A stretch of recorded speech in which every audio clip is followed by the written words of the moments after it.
Reconciliando a Pablo con Santiago. William Primble, 1591-1623. Quiero advertirle de esa piedra de tropiezo que el apóstol Santiago, entre comillas, aparentemente, cierro comillas, ha puesto en nuestro camino, a fin de que la fe de ninguno vaya a dar contra ella y caer, como han caído nuestros adversarios, en el error de creer que la justificación es por las obras.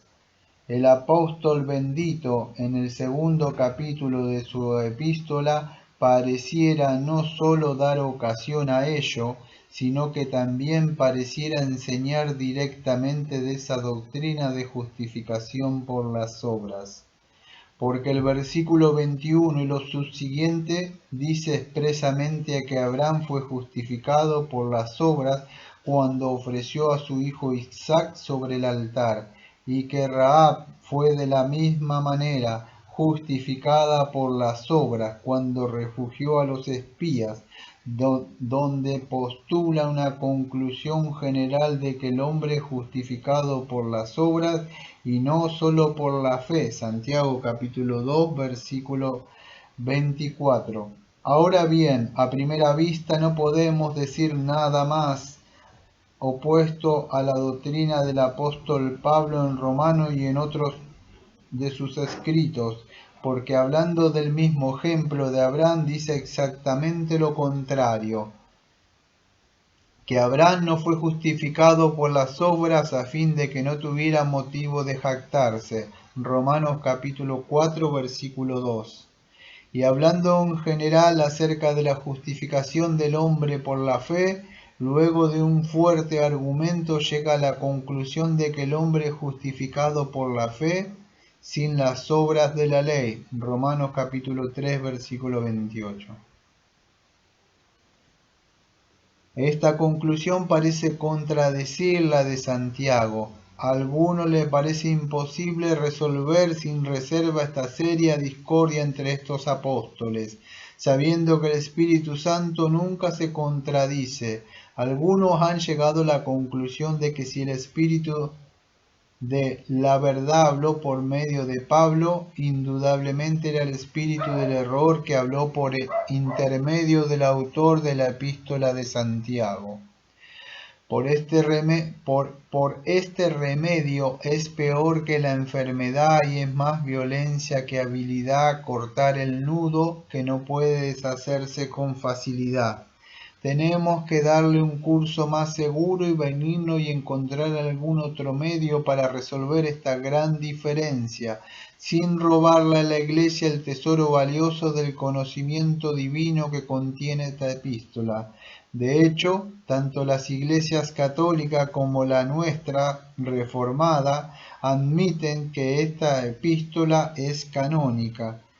Una referencia a la palabra canónica significa perteneciente o incluida en el canon bíblico, o sea, los 39 libros del Antiguo Testamento y los 27 libros del Nuevo Testamento. Tanto las iglesias católicas como las nuestras reformadas admiten que esta epístola es canónica y buscan una reconciliación correcta entre los dos apóstoles, pero ellos y nosotros somos irreconciliables en nuestras irreconciliables en nuestras diferentes maneras de reconciliar ambas afirmaciones. Las iglesias reformadas reconcilian esta diferencia aparente de dos maneras. La primera manera es por medio de hacer una distinción entre la palabra justificación, que puede ser interpretada como la absolución.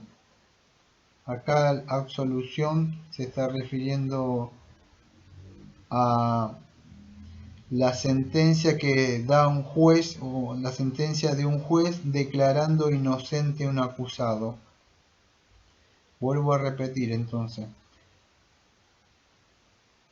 Esta distinción es segura y se basa en las Escrituras, la cual usa la palabra justificar de dos maneras, para significar primero la declaración de inocencia ante Dios y segundo la manifestación de nuestra inocencia delante del hombre, contra la acusación o la sospecha de haber cometido una falta. Aplican esta distinción a fin de reconciliar a los dos apóstoles de la siguiente manera. Pablo habla de la justificación en el foro de Dios. Santiago habla de la justificación en el foro del hombre. El hombre es justificado por la fe sin las obras, dice Pablo, es decir, a los ojos de Dios el hombre obtiene remisión de sus pecados y es declarado justo por su fe, en Cristo únicamente, no por sus obras. El hombre es justificado por los hombres y no solo por la fe, dice Santiago, es decir, a los ojos de los hombres. Somos declarados justos por nuestras buenas obras y no solo por nuestra fe, que teniendo gracias interiores e invisibles se hace visible a los hombres únicamente en las buenas obras que nos ven realizar. En el siguiente análisis podemos ver que esta aplicación no es desacertada para reconciliar esta diferencia. Primero, en cuanto a Pablo, todos coinciden de que habla de la justificación a los ojos de Dios, Romanos capítulo 3, versículo 20. Segundo, en cuanto a Santiago, mostraremos una buena probabilidad de que podemos entenderlo como refiriéndose a la declaración de nuestra justificación y justicia delante de los hombres. Como prueba esto, el texto bíblico nos da estas razones. Muéstrame tu fe sin tus obras, y yo te mostraré mi fe por mis obras. Santiago capítulo 2, versículo 18. Aquí el verdadero cristiano, hablándole de su fe al hipócrita jactancioso, requiere que de él una declaración de su fe por medio de una prueba real, no una profesión de fe oral, prometiendo por su parte manifestar y dar prueba de la verdad de su propia fe por medio de sus obras. Por lo que parece aquí, delante de los hombres, nadie puede justificar la realidad de su fe, sino por las obras que esto lo motiva a realizar. Abraham fue justificado cuando ofreció a su hijo Isaac sobre el altar. Santiago capítulo 2, versículo 21. Resulta claro que Abraham había sido justificado a los ojos de Dios mucho antes, aún 25 años antes. Ver Génesis capítulo 15, versículo 6. Por lo tanto, por esa obra admirable de él de ofrecer a su hijo, fue declarado justo y verdadero creyente ante todo el mundo. Y con este propósito Dios probó a Abraham con esta prueba de su fe, a fin de que todos los creyentes pudieran contemplar un inusual ejemplo de una fe viva y justificadora y ver que Abraham se merecía ser llamado Padre de los fieles. Dice la Biblia que en Abraham la fe actuó juntamente con sus obras y la se perfeccionó por las obras. Santiago capítulo 2, versículo 22.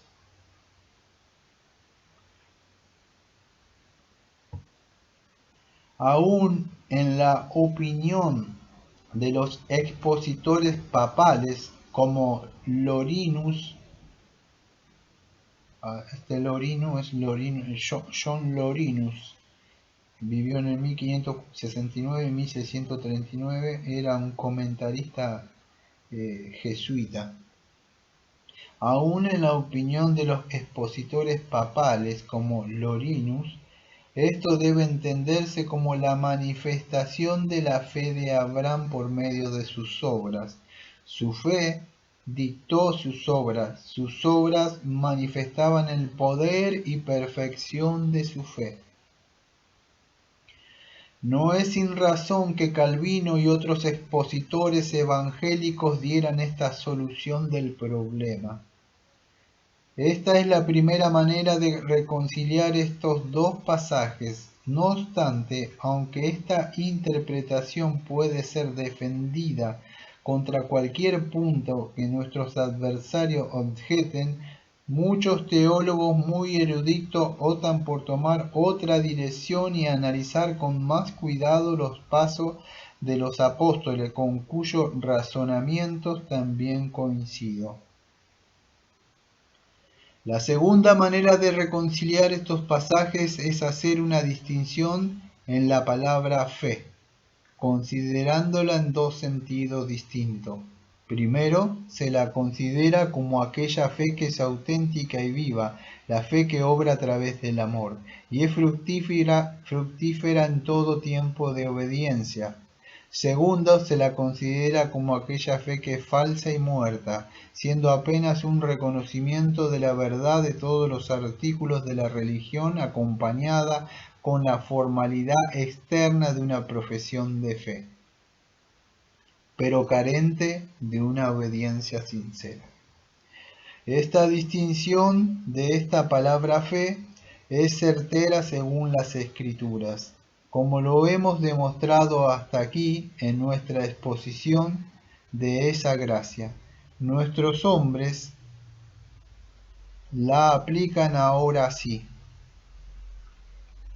Cuando Pablo afirma que somos justificados por la fe únicamente, está hablando de esa fe que es verdadera y viviente, que obra a través de la caridad. Cuando Santiago niega que el hombre es justificado por la fe únicamente, alega contra aquella fe que es falsa y muerta, sin poder para traducir ninguna buena obra. Por lo tanto, los apóstoles no se contradicen porque Pablo nos enseña que somos justificados por la fe verdadera y Santiago afirma que no somos justificados por la fe falsa. Además, Pablo dice que no somos justificados por las obras. Santiago dice que somos justificados por las obras. Aquí tampoco hay ninguna contradicción, porque Santiago entiende por obras una fe activa en oposición a la fe ociosa y muerta, de la que antes habló, de una metonimia. Aclaro la palabra metonimia. Esta palabra metonimia que está usando acá al autor se refiere a una figura retórica que es una palabra o una frase sustituida por otra con la cual está estrechamente asociada. Por ejemplo, decir Washington para significar el gobierno de los Estados Unidos. Vuelvo a leer entonces.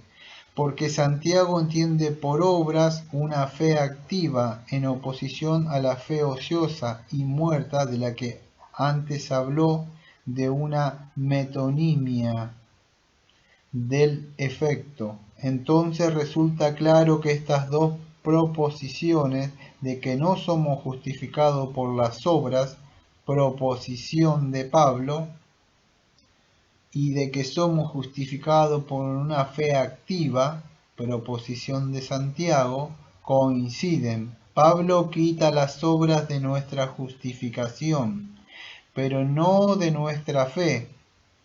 Santiago une las obras de nuestra fe, pero no para nuestra justificación. Trataré de aclarar un poco mejor esto por medio de uno o dos ejemplos. Hay una gran diferencia entre estos dos dichos. El hombre vive por un alma razonable y el hombre vive por la razón. El primero es cierto y nos muestra qué cualidades y poder son esenciales a esa alma por la cual el hombre vive. Pero el segundo es falso, porque no vivimos por la calidad o el poder de la razón, aunque vivimos por esa alma que tiene esa cualidad que necesariamente le pertenece, sin la cual no es un alma humana.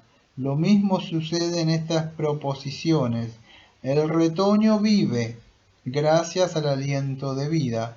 El retoño vive gracias a su crecimiento.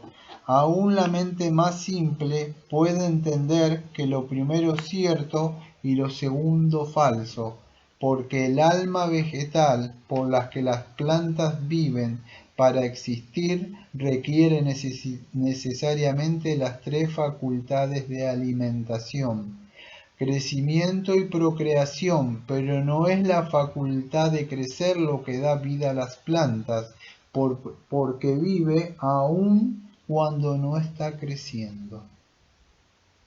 De la misma manera, estas dos proposiciones, que somos justificados por una fe activa y que somos justificados por las obras, difieren grandemente.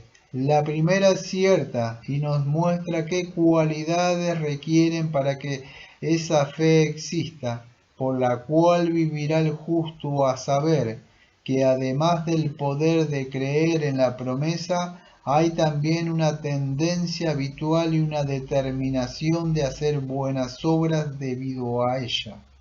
Pero la segunda proposición es falsa, porque aunque la fe verdadera es igualmente apta para producir una obediencia universal a la voluntad de Dios, como es propensa a creer y confiar perfectamente en las promesas de Dios. No somos justificados por el hecho de que se producen buenas obras, sino porque cree las promesas del Evangelio. Ahora bien, Santiago confirma lo que es cierto,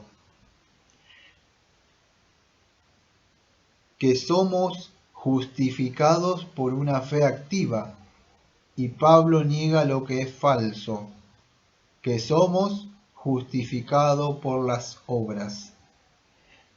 Tomado de la justificación del pecador.